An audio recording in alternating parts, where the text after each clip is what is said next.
Welcome to episode number 167 of the Marine Layer podcast. The Mariners have missed the playoffs again as they conclude their 2024 season this weekend. We'll have some emotionless, concise, and measured thoughts. Yeah, right.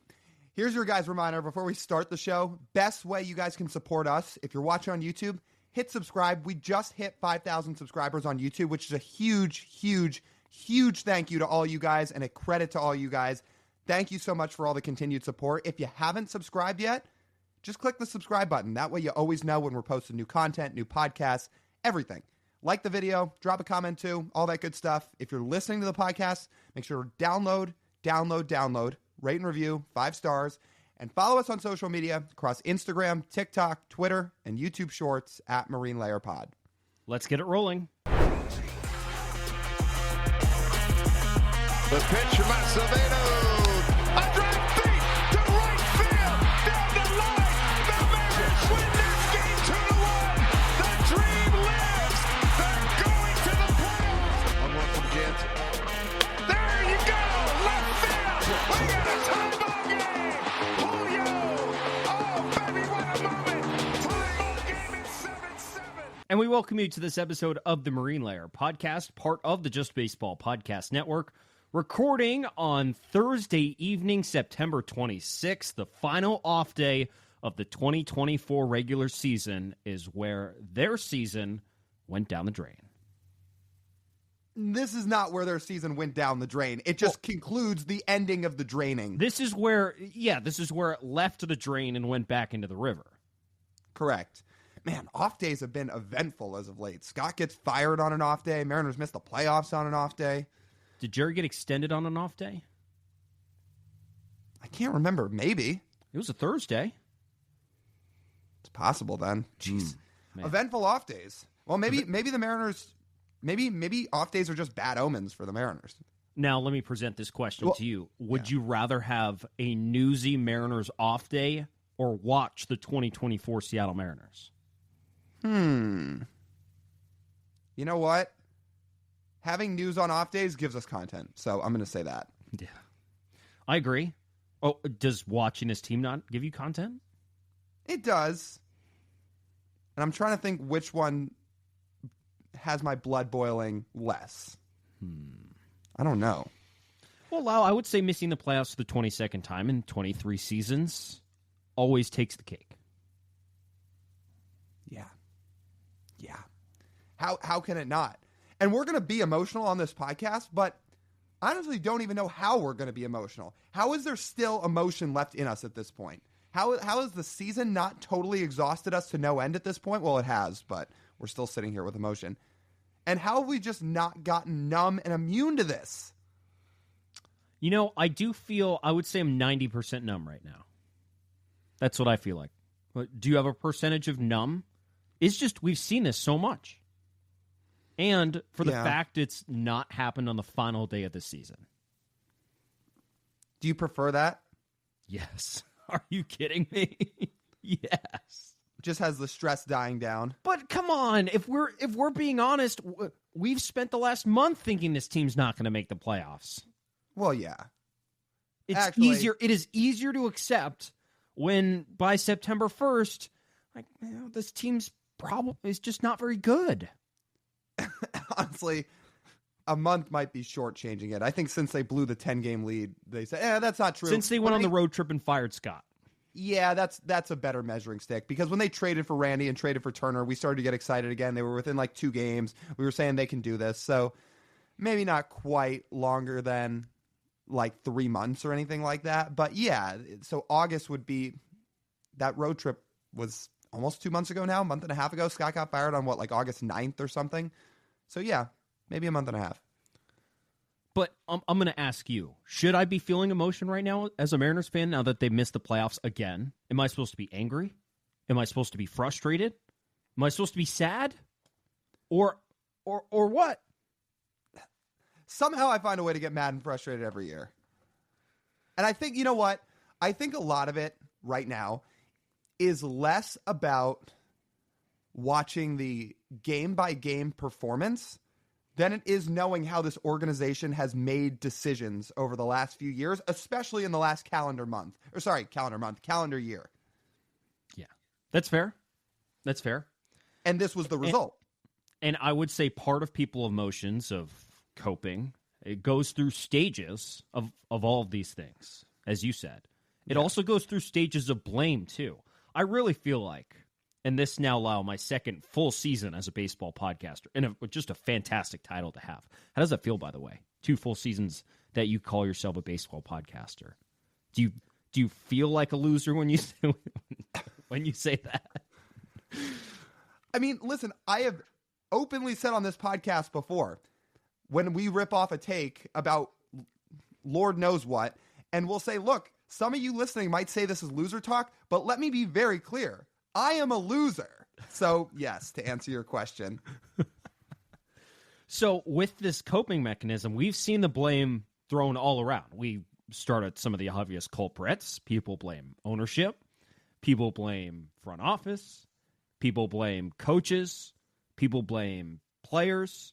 But now we've sort of gotten into the wrinkles where people blame media. People blame certain podcasters. People blame the batter's eye. There's a lot of stuff, a lot of blame going around, Lyle. It makes things a lot more confusing. Yeah. We got told today that by being sad and upset with the social post we put out with the Mariners missing the playoffs is the reason the team is bad. Not the first time we've gotten a comment with a little bit of share of blame. Listen, to the people in our comment section that are listening right now, first of all, we love you all.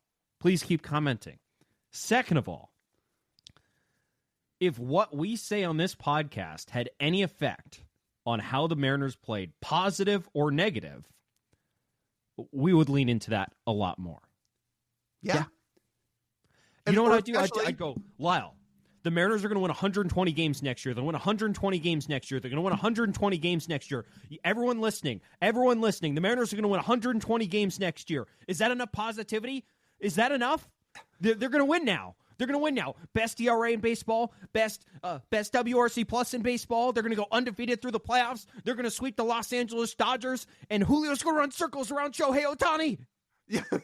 Yeah. Or if people think we're us and our takes are reverse jinxing things, like everything we say the opposite happens, fine.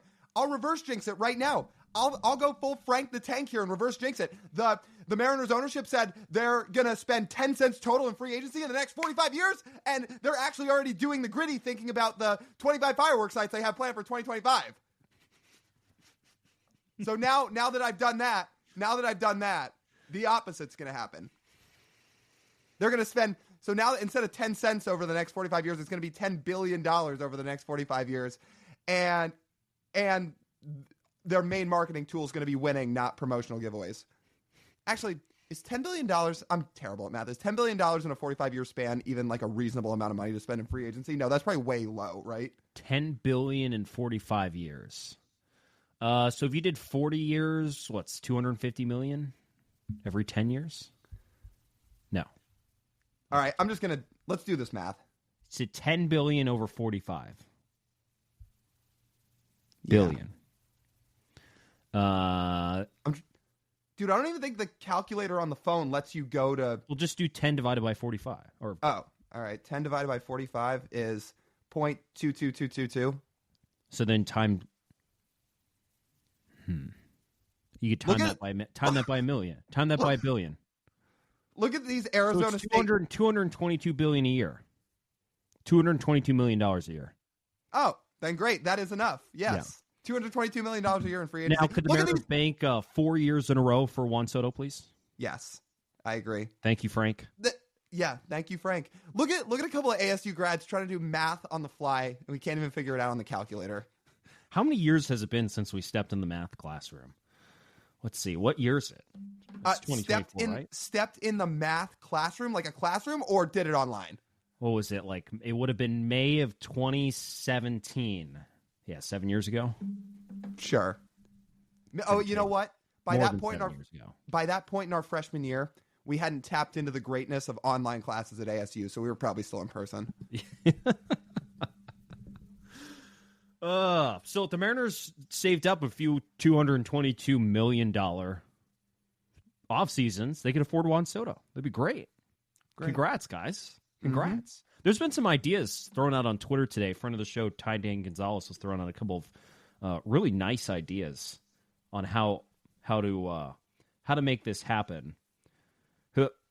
He's already started a hashtag. We got to get this rolling here. Hashtag Soto Mojo. Now, notice it's not Soto, Soto Mojo. SOTO Mojo. Correct. So his idea, let me know if you think this is a good idea. Give him 51% of the Seattle Kraken. That's a start, right? What is that? It's probably about $500 million, right? Sure. Maybe a little bit less. So let's start. And then change the name of Bremerton to Bremerton.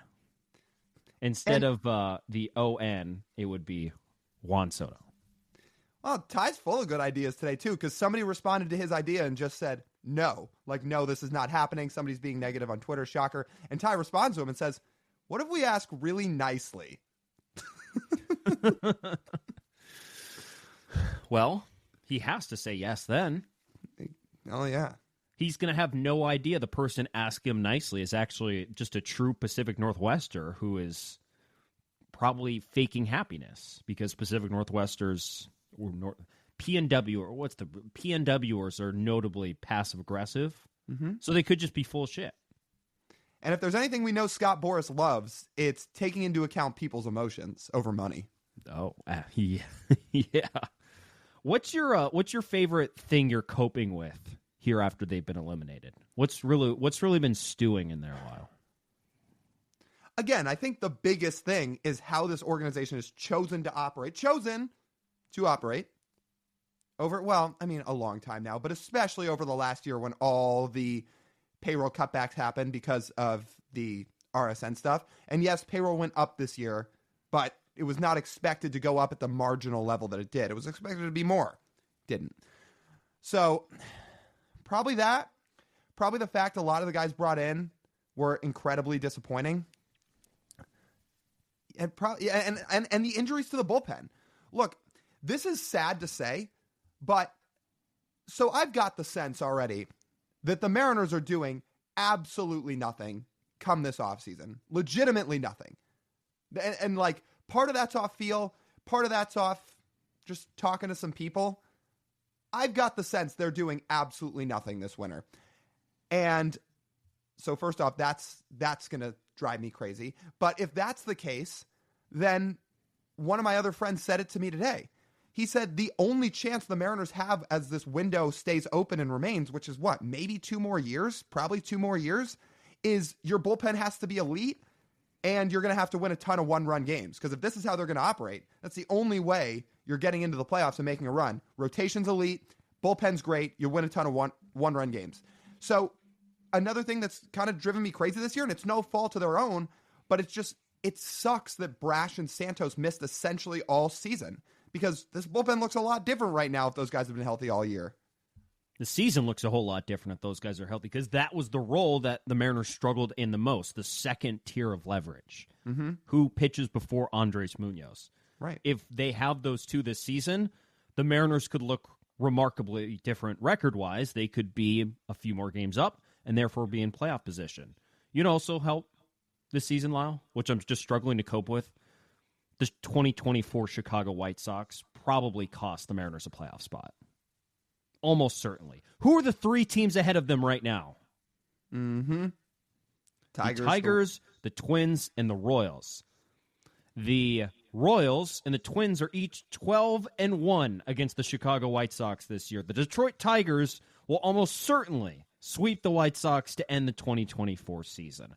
I'm sitting here thinking that Jerry Reinsdorf is going to cost the Mariners a playoff spot, potentially. Okay, yes. And let me preface this by saying the White Sox are the worst team of all time. However, while they're not the caliber of the White Sox, the Mariners went 1-8 in their last 9 against the Angels.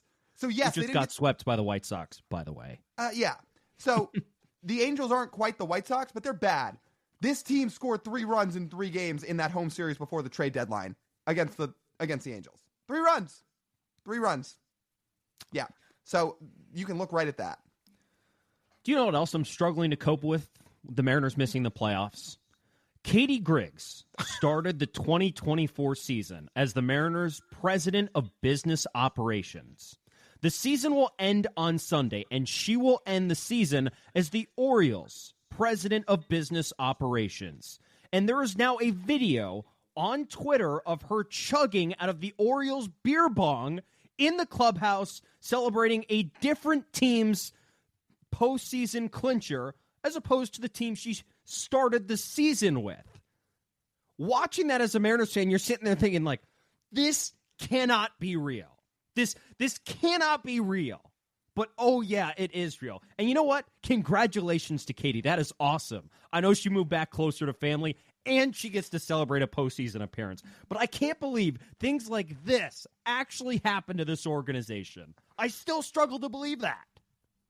Say that first part again one more time. Katie Griggs started the year? Yeah. Started the year as the Mariners' president of business operations. Started the season. She was here. First female to be the president of business operations in Major League Baseball.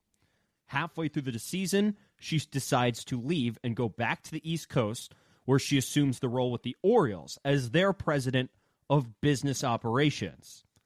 And now there is a video online of her in the Orioles clubhouse chugging from the Homer hydration station that the Orioles use after every home run.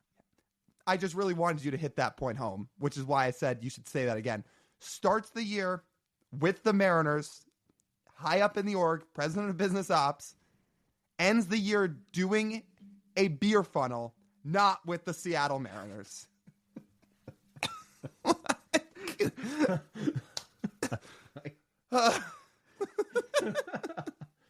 Could you imagine if Jerry did that? Oh, that would actually... Could you imagine? The only way this is funnier is if it's the president of baseball operations that does that. Like, quits midseason, goes to another team, and is beer bonging in the clubhouse.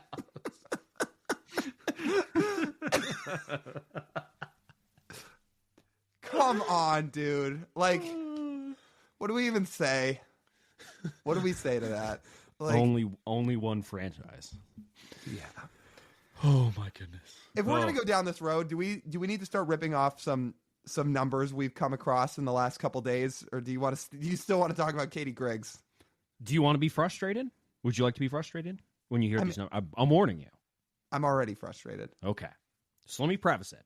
Let me frame the question to the people. Are you ready to be frustrated as a Mariner fan when you hear these numbers? Offensively, team-wide, in 2024, the Mariners had the 12th best offense by WRC+. Let me repeat that. The Mariners have the 12th best offense in baseball by WRC+.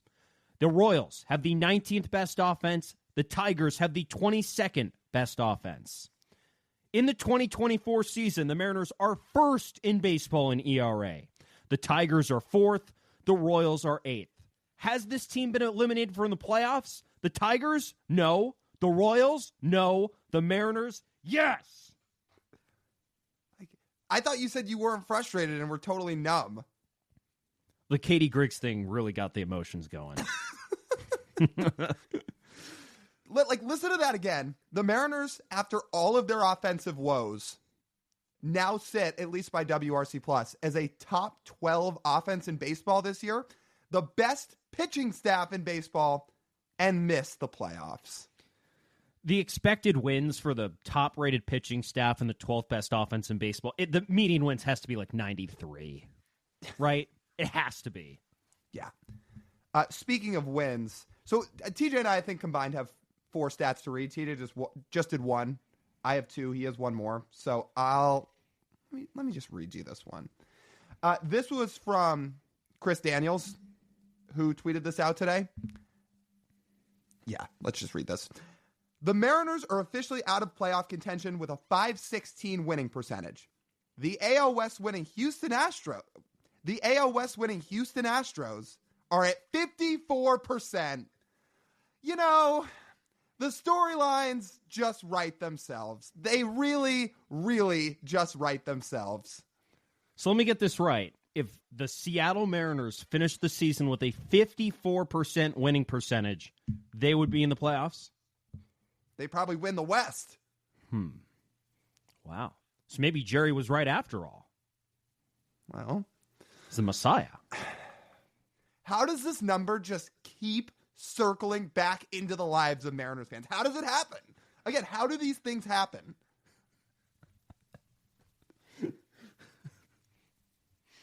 No answer. Only one franchise.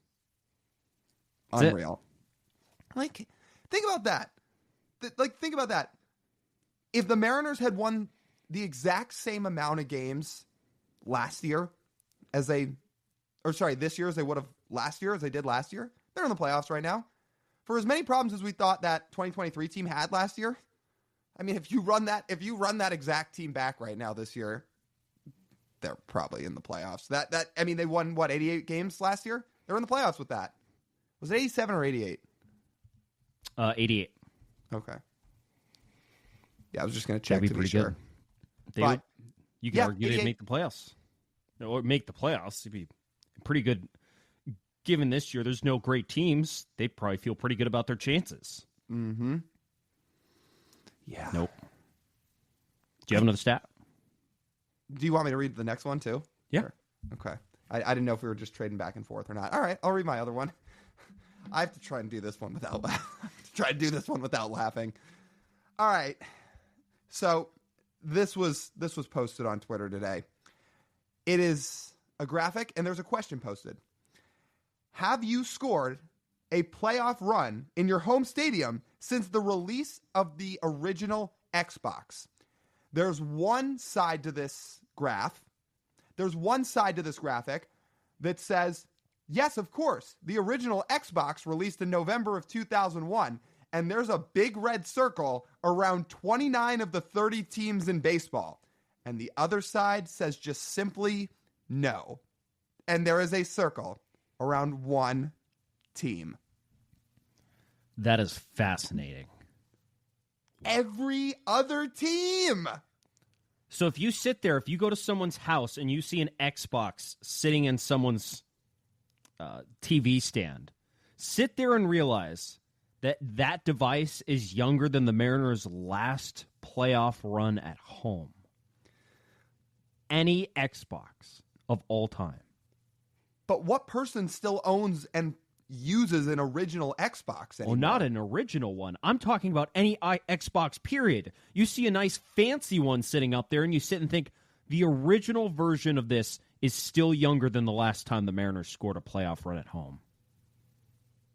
Does that not blow your mind? Oh, it does. It does. You know, there are so many numbers that get thrown out there often that you'll see regarding this team. And somehow, everyone I see like this always surprises me. It shouldn't, but it always does. It always does. I don't get it. Yeah. I don't get it either. All right. We're going to put ourselves on pause for just a minute because we got to talk to you guys about our friends at Pagacci's Pub 85. Don't let the Mariners season bog you down, guys, because you need a good place to go watch games, football, college football, basketball season starting up. You want to just go hang out with your friends? That's a great spot to go. Great spot to go. Pool, darts, great food, and there's happy hour specials. And they're not just any old happy hour specials. They're awesome happy hour specials. It's 2 to 6 p.m. Monday through Friday, so some pretty long happy hours. Drinks are $3 and $4. Those are phenomenal deals. So if you're interested in any of that stuff, and I assume almost all of you are, head over to Pagacci's Pub 85 in Kirkland. Well, like, where do we go from here? Like, should we actually talk about the Astro series? Yeah, we haven't done that yet. We can spend a couple minutes on it. Miraculously, they won 2 of 3. They did what they needed to do. Like, that was the series they needed to win 2 of 3 games against, and they played remarkably well in the 2 wins, and the 1 loss was a close loss where you didn't score enough. But that's, again, just been the theme of the season. Did what they needed to. It was the Yankee series the week before, and it was the loss on Sunday to the Rangers. Otherwise, That was fine. But it didn't matter because the Astros did their celebration in your face. Again. They see the Kyle Tucker clip floating around their Instagram feeds, seeing what does this dumb Mariners fan think he's talking about trading Kyle Tucker to the Mariners with a 10-game lead. We're going to celebrate. I think the Astros are sitting in the clubhouse on Tuesday night, spraying their champagne around, saying, who the fuck does Lyle Goldstein think he is? Who does he think he is? Who do you think you are? I am. I am. No, you think you were in there? Matter. You think you were rent-free in there? Oh, absolutely. Including in Kyle Tucker's mind, who's like, you know what? I still know Seattle's the place for me. This is starting again this offseason. Again, like when free agency, like when the World Series ends, we're starting it again. Like you thought we were done with that? Oh no chance. No, we're not. He's gonna be a Mariner. But he was celebrating quite a bit and helped end the Mariners season. He did. Must have hurt him then. Yeah, he can't just throw games, or he's never going to get to his destination location. That's what's annoying, though. Like, they played well against the Astros all season. Mm-hmm. All season. Why does this team have to be frustrating enough where they take care of business against the best team in the division, and the worst team in the division does... What would you call what the Angels did against the Mariners, Lyle? What would you call that? It's not a perfect term because the Angels weren't blowing them out in a lot of these games because a lot of them were close, but I don't care. Mariners went 1-8 in their final 9 against the Angels. Over that stretch, the Angels curb stomped them. Yeah. Sad. And you know what? They didn't do all that much better against the A's this year. Oh, did you hear the story? Abe Toro actually snuck back into the Astros clubhouse on Tuesday. Oh, and he was celebrating? They let him back in there. Celebrate, yeah. He missed out on all their other posts. He's missed out on all their celebrations. So they decided they should just do him a solid. Actually, I think it was part of... Oh, never mind. I was going to say 2019, but they didn't win the World Series that year. Well, they celebrated sometimes. Was he on the roster then? Yeah, remember? He made a key play in Justin Verlander's no-hitter that year. TJ, do you remember if Abe Toro made a key play for the Houston... No, I don't. No. At least okay, so he was then part of celebrations because they traded him before they celebrated at all in 2021. Mm-hmm. Right. And missed out on all the Mariners celebrations too. He's just like anti-celebration, I guess. So on top of being terrible at baseball, he's no fun. Well, we don't know. He hasn't had a chance. No, he's had his chances. He's blown them.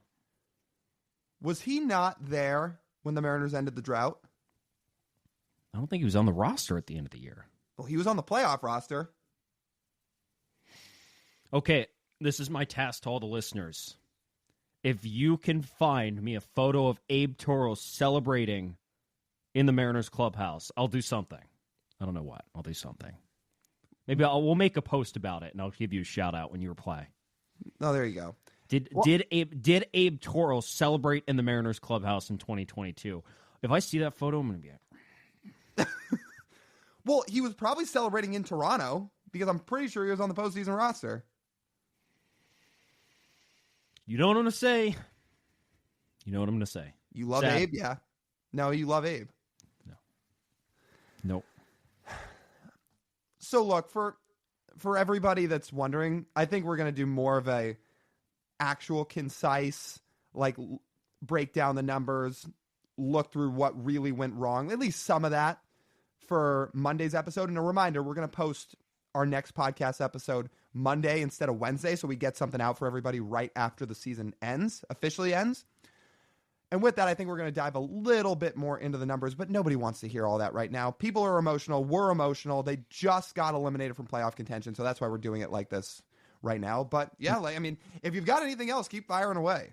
And then on Friday, we will start our position reviews for the offseason and hope to, it's been a little bit of a chaotic month for us, but we're going to hope to get back into a normal swing of guests when the offseason arrives as well. We've been a little sporadic in the second half with guests, with the Mariners firing people and causing emergency podcast episodes, which has thrown a wrench in getting guests on board. But with the offseason arriving, we will get back into a more regular swing of having some good people on that can also give some probably similar opinions of where the Mariners organization is at. I want to get this in before we close out, Lyle. Let's hear a word from Game Time. You want to pay attention to this. If you are planning to go to the final weekend of the season at T-Mobile Park against the A's, if you're trying to get out there one last time, let Game Time help you get there. With killer last-minute deals, all-in prices, views from your seat, and their lowest price guarantee, Game Time takes the guesswork out of buying MLB tickets. The A's in town, it's $20 to get in tonight, $17 tomorrow on Saturday, and $24 on Sunday. Get a panoramic view of your seat and toggle the all-in pricing feature so you know how much you're paying and what the view is before you buy. Your purchase is covered with the most flexible customer service policy in the ticketing industry. Take the guesswork out of buying tickets with Game Time. Download the Game Time app, create an account, and use code JUSTBASEBALL for $20 off your first purchase. Terms apply. Again, create an account and redeem code JUSTBASEBALL for $20 off. Download the Game Time app today. Last-minute tickets, lowest price, guaranteed. It sucks knowing this series means absolutely nothing, unfortunately. Literally, do you know what means the most about this series? This is the last time Oakland will be on those jerseys. That's what matters the most in this series. Yeah. I thought you said you didn't want the Mariners to get it up to the final day of the season. I don't. But you're also saying you want... But these games don't mean anything. Like, legitimately. So you're saying you want these games to mean something, it's but you're easier emotionally to process when they get eliminated before the final weekend of the season. But as content people, Lyle, if the games don't matter, right? Sure. Yeah. We don't sit here and recap spring training games. No, we don't. We just watch Ty France run around the bases and go, do you see how fast he is? Can you believe that was a thing? Yeah, who said that again? A lot of people. He was skinnier in spring training, I think, but that speed kind of went away. Yeah. Hope Ty's doing well. I do too. I mean, obviously he's a great dude. And absolutely. He got off to the hot start in Cincinnati. I think he's cooled off since then, but I do feel terrible for these Oakland fans though. I mean, seeing this today, if we want to spend like a minute on this since the A's are coming into town, it's terrible. Like, you know what? And I just want to say this too. I said it to our friend today who's an A's fan. But I'll say it again here. This is just as much Rob Manfred's fault, a.k.a. Manfred, but we don't call him that. We call him Rob Manfred. This is as much Manfred's fault as it is John Fisher's, because he could have put a stop to all this and said, we cannot let an owner like this be anywhere near our sport, and he allows it to happen. So John Fisher is the worst. What he is doing to that city, that franchise, is deplorable, but Manfred deserves just as much blame for not ever stepping in to do something about it. And it seems like that's the only group where there's no emotion shed from today. Like the emotion around that final game they played at the Coliseum today on Thursday, that'll be it when we're recording, was so deep. So like Dallas Breeden, Mark Kotze was out there on the field yelling at all the fans. Like hour after the game, there's so many people still in the stands just sitting there and watching. And for a group of people in suits to decide, we'll go play in a minor league park for 3 years instead. Might be more than that. Only in Major League Baseball. It might be more than that because guess what? There's no guarantee this Vegas thing is happening. They might just be in Sacramento for the foreseeable future. Yeah, you say people don't want to sign in Seattle. No one's going to Sacramento. Not to play in that ballpark. And they're not going to pay anybody regardless. But. Right. Yeah. It sucks. Seeing all that emotion today, like, really hit home. Like, it really did. It brings back Sonic's memories. We're young, but still the same. Yeah, for sure. I'm interested to hear from Dallas about it this weekend. I'm sure we'll talk to him at some point. And I'm curious because, you could tell he was emotional today. Mm-hmm. And I'm curious to hear from him about it. Like, he's somebody we want to have on the podcast, of course, at some point too. And hopefully this offseason, if he has a little more time, we can make it happen. But yeah, like that was very real what he was talking about on the broadcast today. And just, they're cutting away to all these fans in tears, and like it's, you know, it was very raw emotion. And somehow it doesn't register a beat with John Fisher. And unlike the Sonics, are they going back to Oakland? I don't know. They should, is the answer to your question. The business sense makes too much. It makes too much business sense. It's the number 6 media market, if not higher. So it makes sense, but are they going to do it? I don't know if they're. I hope there's some people that make an effort to do that, because the fans don't deserve to be treated like that. No. Even if someone goes and buys the A's from John Fisher while they're in Sacramento and moves them back. No fan base deserves that. And obviously not Oakland fans, but no fan base, period. Yeah. Would people be interested for us, or me, I guess? I mean, I guess, you know, you're in Oregon, obviously, but for me to try to track down some A's fans this weekend and ask them about, like, the final weekend of being an A's fan, like, and I think people would be interested in that. do that on social. Like, I think they would be interested. A good way to broaden out a little bit. Sure. I mean, I can try and tie it back to the Mariners at least somehow, but I just wonder if people will be interested. Obviously, that was their last home game, and that means a lot more. But this is their final weekend as the Oakland A's, so maybe people will want to hear about it. You can let us know. You can drop a comment. I'm also... What was I going to say here? I'm also curious, like, now what are they going to do with the Coliseum? Probably is going to get torn down. So if that happens, how are they going back to Oakland? Build a new place. I actually don't think it's going to get torn down. It will get torn down eventually. I don't think it's getting torn down as soon as the A's depart. They're probably going to use it for something else. But eventually, if they're going to get a pro team there, that would be a good spot for it, for a new stadium. Is right where the Coliseum is right now. Because the other projects they've tried and failed mostly because of A's ownership. So, like, that would be an okay spot. I'm sure they could, Lyle, if they wanted to find a spot and looked hard enough, I'm sure they could find one. Yeah, correct. Oh, we've had to do a lot of sad episodes in the last few weeks. Honestly, since the bad road trip and the Scott firing, it's not fun. You know, with us reaching the point of the offseason now where free agency hasn't started, obviously the playoffs will be going on. I'm sure we'll talk about that a little bit. But maybe everybody just needs some fun through these podcasts. I think the two of us do. So once we get through some of these positional grades and all that and give our reviews, maybe some of that time in between then and when the offseason starts, we can cook up some ideas for some fun podcast episodes, because I think we need them, and I think the people need them. Again, like, we try to be the positive podcast. Like, we want to be that, but we can't do that when things are as blatant as they are right in front of us. Like, obviously, like, we have to be real, and like we always say, we're not going to shy away from what our real emotions are with everybody that listens. Like, we like to be transparent. Want to do like a Jeopardy game? You could do something like that, or like, we'll think of something. Yeah. Each person comes with trivia. That could be good. For a segment, at least. I'm looking forward to these breakdowns, too, because it gets us thinking a little bit. This is just reacting. We like thinking, too. But most importantly, there are 3 games left in the season, and then after Sunday, you know, this is a big off season. You say you're not confident they're going to do anything. I trust you. You're closer in the market than I am, being nearly 300 miles away. But sure seems like that.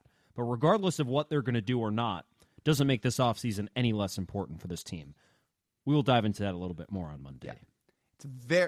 It may be the most, I feel like we say this every year, but each of the last 2, that's been true. I was going to say, this may be the most important offseason they've had in a long, long time. And I also think they're going to choose to do absolutely nothing as a result. That's what I think. I really hope I'm wrong. That's what I think. Yeah. So we're going to see. Yeah. It's going to feel, I think it's going to feel a lot like what last offseason did.